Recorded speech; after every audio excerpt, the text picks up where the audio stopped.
For Eric J on Sports, I'm Eric J, and this is what I think. Well, if you're a wrestling fan, and unless you've been living under a rock, then you know that MLW, Major League Wrestling, the organization that's run by Court Bauer, is releasing some talents, and they've let other talents' contracts expire, like Tom Lawler and others. And the reason for this is because they discovered that they have too many guys on their roster and can't use them all because they don't have enough TV time. Now, MLW only has an hour of television a week, so that makes perfect sense. If you can't put everybody on your show because you only can run 3 matches a week, you're not doing a lot of touring, you're doing pay-per-views, but you don't have any other TV time, then yeah, maybe you've got too many guys, and maybe you just need to cut some bait. And that's fine.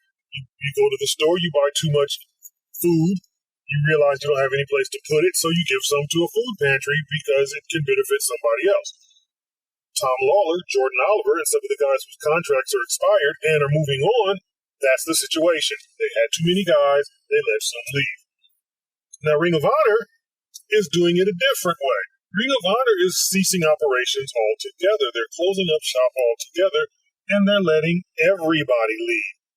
Anybody who's got a contract that's expiring this year, Ring of Honor is going to let the contract expire. If the contracts run into 2022, Ring of Honor is going to pay them through the contract.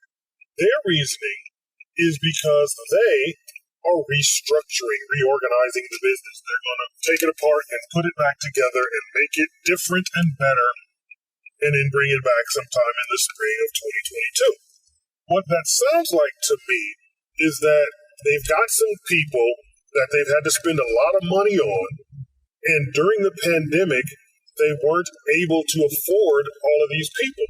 MLW started running shows once towns started opening up. MLW was running shows, and they had fans in the stands. Not many fans, maybe 250, maybe 500, but they had fans in the stands. And if you watch Ring of Honor television, Ring of Honor was running shows and hosting pay-per-views in empty arenas. And when you've got guys that WWE is interested in, like the Briscoes or Dalton Castle or people like that, Shane Taylor maybe, when you've got people that WWE might be interested in, you either have to overpay and keep them or let them leave. Now, the Briscoes had a tryout, and they didn't get signed. Dalton Castle is a guy that WWE would make millions off of if they did the right thing by him. They probably wouldn't, but if they did, they would make money off of him. But Ring of Honor decides to keep these people, and as a result, they have to pay these people, and because now they cannot afford to pay these people because they never brought fans back to their shows, Ring of Honor is closing their doors and going to reopen in a few months with a whole new mindset, which means they're probably going to have a lot of unknown, no-name guys that they bring in, that they use, and a couple of veterans to put them over. Kind of like NXT is doing right now. Which brings me to my next point. MLW and Ring of Honor are letting guys go, not because they want to, but because they have to. WWE is also letting guys leave. They're releasing guys, they're letting contracts expire, but they're doing it for an entirely different reason, I think. WWE is letting guys go because they're hoping that they get signed. What does that mean, Eric? What that means is Vince McMahon and Bruce Pritchard and Kevin Dunn and Michael Hayes all assert that they don't watch the competition. All assert that they don't know of the existence of any of the other companies. But somehow they were trying to strike a deal with New Japan to where Daniel Bryan could wrestle in the G1 Climax and still do shows for WWE. But Vince and Bruce and Kevin and Michael all assert that they don't know what's going on outside of WWE. But it seems that they're letting guys go, bigger name guys leave, because they're hoping that AEW will sign all their talent, because AEW has signed quite a few names, like Chris Jericho, and like Adam Cole, and like Bobby Fish, and like Bryan Danielson, and like CM Punk, and like Alexander Rusev, who's now Miro, And like Aleister Black, who's now Malachi Black, Cody Rhodes is there. The Big Show is there. Mark Henry is there. Taz is there. All of these former WWE guys are in AEW. So Vince is hoping that AEW will continue signing so many guys from his roster that they'll run out of money like Ring of Honor. Not realizing that AEW is touring and drawing fans and is packing 10,000 people in Arthur Ashe Stadium and is coming to Dallas to pack 10,000 people in an arena there, and they're drawing fans, and they have 3 hours of television, and then they have 2 YouTube shows, which is something MLW could have done if they could have afforded to do so. They have plenty of available media where they could showcase all of their talent. But what Vince doesn't understand is that AEW is not signing everybody. AEW signed Ruby Riott. AEW signed Bryan Danielson. AEW signed Miro. AEW signed Malachi Black. But AEW did not sign Braun Strowman, and AEW did not sign Bray Wyatt. AEW didn't sign Heath Slater. AEW didn't sign Zack Ryder. AEW didn't sign Kurt Hawkins. AEW did not sign Eric Young. AEW did not sign Tessa Blanchard. And I know Tessa Blanchard's not WWE for anybody who might try to correct me. I know she's not WWE, but just go with me on it. AEW did not sign everybody. AEW is, in fact, being selective with who they bring in. And they bring in people that they believe can work, are willing to work in a freewheeling style that will be the same or different than everybody else, so that there's variety on the show. AEW is not trying to bring in people who, as some of the old heads like Jim Cornette or Disco Inferno or Booker T might say, look like professional wrestlers, 6'3", 240 pounds, chiseled physique, looking like a grown man, whereas according to them, the Young Bucks and Kenny Omega and Bobby Fish and some of these others look like small children. AEW is signing who they want to have. It's like if you start a club and you say, I'm going to make this club exclusive to only my best friends. And you do that, and then the guy who's bullying you sees how cool your club is, and he wants to join. You're not going to let the bully guy in your club because you want to have fun and you want your club to be cool, but you want to be able to enjoy it. So you're going to leave it to just your friends. AEW is signing people they want to have there. Kevin Owens, formerly Kevin Steen, may end up in AEW when his contract expires at the end of December or at the end of January. But AEW is not signing just everybody who gets released by WWE. And in doing that, they are being selective and they are allowing themselves to build a roster. But WWE is continuing to release guys.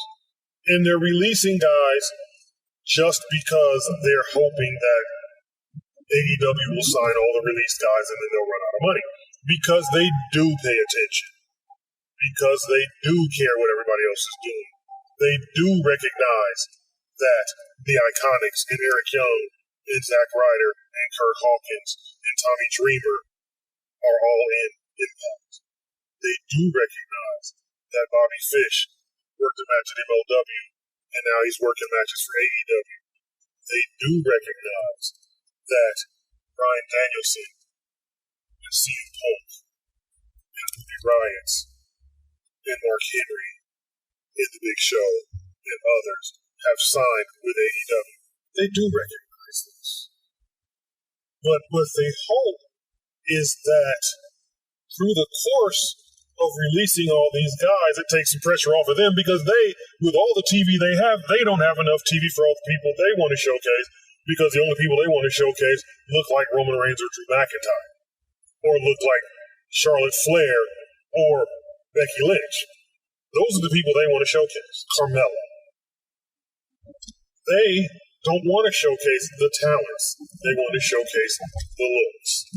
And that's fine. It's your club. You can run your club how you want to run your club.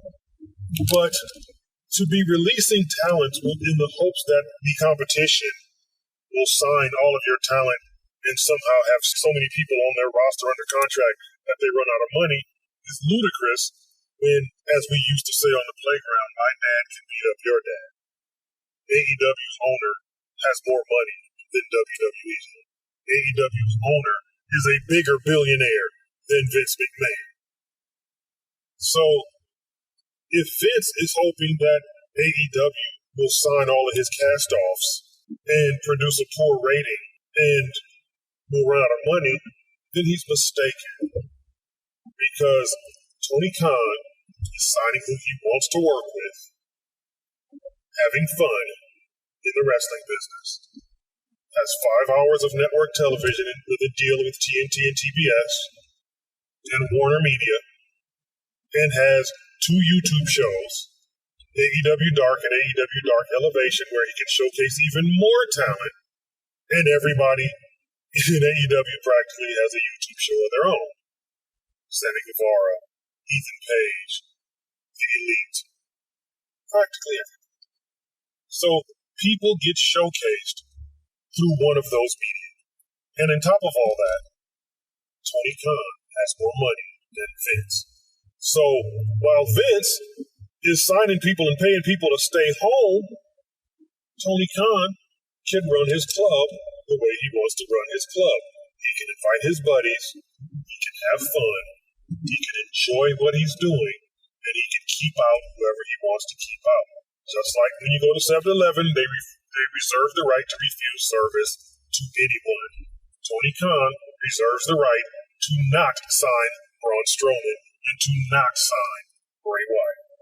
He'll leave those for Impact, or he'll leave those for Ring of Honor when they come back around, or he'll leave those for MLW, or he'll leave those for New Japan or New Japan Strong, or he'll leave those for some other company.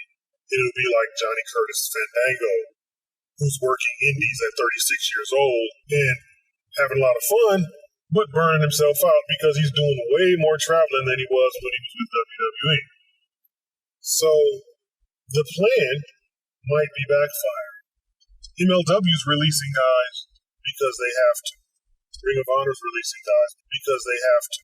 Vince is releasing guys because he wants to. And the reason why he wants to might be a dumb one, might be a bad one. And it might have just been better to figure out a way to pay these guys and use these guys. Because Bryan Danielson is on TV every week in main events. Adam Cole is on TV every week in main events. Bobby Fish is on TV every week in high-profile matches. Malachi Black is in a top storyline. Andrade is in a top storyline. Miro is in a tournament right now to crown the next #1 contender for the AEW Championship, which means he could end up in a main event. And he'll have to defeat Bryan Danielson to get there. So understand that if you're not going to use them, don't keep them. But if you're not going to keep them because you're hoping the other guy signs them and runs out of money, that plan's not working because Tony's not just signing all your cast-offs. Seems strange to think that way, but that's Vince McMahon. Remember to like and share this video and subscribe to this channel, and follow me on Facebook at Eric J on Sports 1 and on Instagram and Twitter at Eric J on Sports. For Eric J on Sports, I'm Eric J, and this is what I